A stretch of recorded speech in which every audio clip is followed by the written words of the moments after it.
আমাদের শীতকালে বিয়ে বেশি হয়, তার কারণ বৃষ্টি বাদল নাই, মানুষের সুবিধা আছে, সেই কারণেই দেখা যাচ্ছে যখন এই ডিসেম্বর মাসে নভেম্বর বিয়ের অনেক ধুম পড়ে। তো নবদম্পতিকে আমি সবসময়ই বলি, কারণ আমাদের কাছে অনেক রুগী আসে বিয়ের আজকে একজন আছে বিয়ের 3 মাস পরে ছাড়াছাড়ির অবস্থা।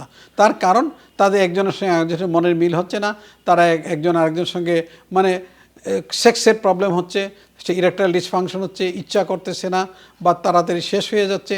সেই জন্য আমি মনে করি কোনো দম্পতি বিয়ের আগে পুরুষ নারী যেই হোক একটু ডাক্তারের পরামর্শ নিলে ভালো হয়। কারণ তখন আমরা দেখতে পারি অনেক দম্পতি আছেন বিয়ের 5 বছর পরে বাচ্চা হচ্ছে না, তার মানে কি, পরে টেস্ট করে দেখি যে পুরুষের তার শুক্রকীট নাই, তো বাচ্চা হবে কী করে? আগে পরীক্ষা করা হয়তো তাহলে ভালো ছিল। অনেক সময় দেখা যাচ্ছে যে একটা মেয়ের যৌন আগ্রহ নাই, মেয়েটার বয়স 14 বছর, তাহলে জোর করে বিয়ে দেওয়া হয়েছে।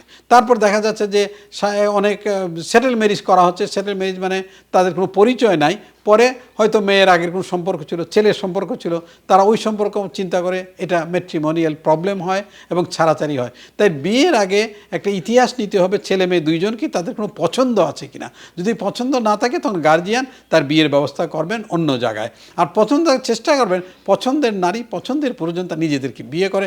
আমি মনে করি সেটা ভালো, কারণ আমি অনেক মিসম্যাচ ম্যারেজ দেখি, যেহেতু আমি যৌন রোগের চিকিৎসা করি, সেক্স রোগের চিকিৎসা করি, আমি দেখি। তো এই বিয়ের পরেও তারা আসতে পারেন যে তাদের কী অবস্থায় আছে, স্বামী স্ত্রী যোগাযোগ করতে পারেন যে কী ভালো আছে কিনা, সব কিছু টেস্ট করতে পারেন। আমি ইরানে চাকরি করতাম, তো দেখতাম প্রায়ই গার্জিয়ানরা আসতো ছেলে মেয়ে নিয়ে, যে আমার ছেলেটার বিয়ে দেবে, দেখবেন ওর কোনো সমস্যা আছে কিনা, বা মেয়েটার বিয়ে দেবে সমস্যা আছে কিনা। এটা কিন্তু খুব সুন্দর একটা জিনিস, কিন্তু আমরা হয়তো লজ্জার কারণে, আমাদের সামাজিক অবস্থার কারণে এই জিনিসটা করা হয় না। আমি দেখি না কেউ এরকম আসতে, আমি খুবই কম, ভেরি রেয়ার। তো আমি মনে করি এই জিনিসটা আমরা চালু করতে পারি, বিয়ের আগে ডাক্তারের সঙ্গে পরামর্শ করা, আর বিয়ের পরে দম্পতি ইচ্ছা করে আসতে পারে। সেটা তো বিয়ের পরে, তো এখন যখন বৃষ্টি আসলো তখন ছাতা দেওয়া, মেলা আগে তো ভিজিয়ে গেলো, তার কারণ হলো কি, তখন তো সম্পর্ক নষ্ট হয়ে যাওয়ার সময় আসলো। তা আমি মনে করি বিয়ের আগেই এই টেস্টটা করার প্রয়োজন। আর নবদম্পতির কোনো সমস্যা থাকলে লজ্জা ভেঙে গার্জিয়ানকে না বলে তারা যে ডাক্তারকে আসেন সবচেয়ে ভালো হয়। অনেক সময় গার্জিয়ানের জানাজানি হলে দেখা গেলো জিনিসটা খারাপ হয়ে যায়, মেয়েটা শ্বশুরবাড়ি চলে যাচ্ছে, বাপের বাড়ি চলে যাচ্ছে, নানান সমস্যা হচ্ছে। তাই আমি নবদম্পতির প্রতি সবসময় একটা উপদেশ দিই যে তোমরা বিয়ের পর যে সমস্যা, সরাসরি ডাক্তারের কাছে আসো, কারণ এটা না হলে কিচ্ছু সম্ভাবনা নাই। যেমন একটা দম্পতির কথা আমি বলি, আমার অনেক পরিচিত, তো ও বাবা মাকে কিছু বলে নাই, কিছুই বলে নাই, বাচ্চা হয় না, দিয়ে বাবা মা 1 বছর 2 বছর, তো হঠাৎ করে সে আমাকে চিনে আমার কাছে আসলো দুইজনই। তো ছেলেটা অনেক লজ্জা পায়, কিছু বলতে চায় না।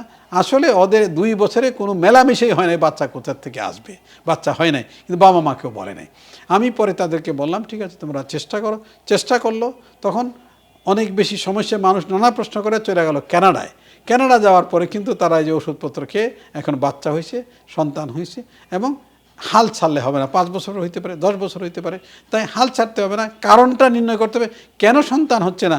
এটা কি ভদ্রমের স্ত্রীর দোষ নাকি স্বামীর দোষ, এই জিনিসটা কিন্তু নির্ণয় করা খুবই প্রয়োজন।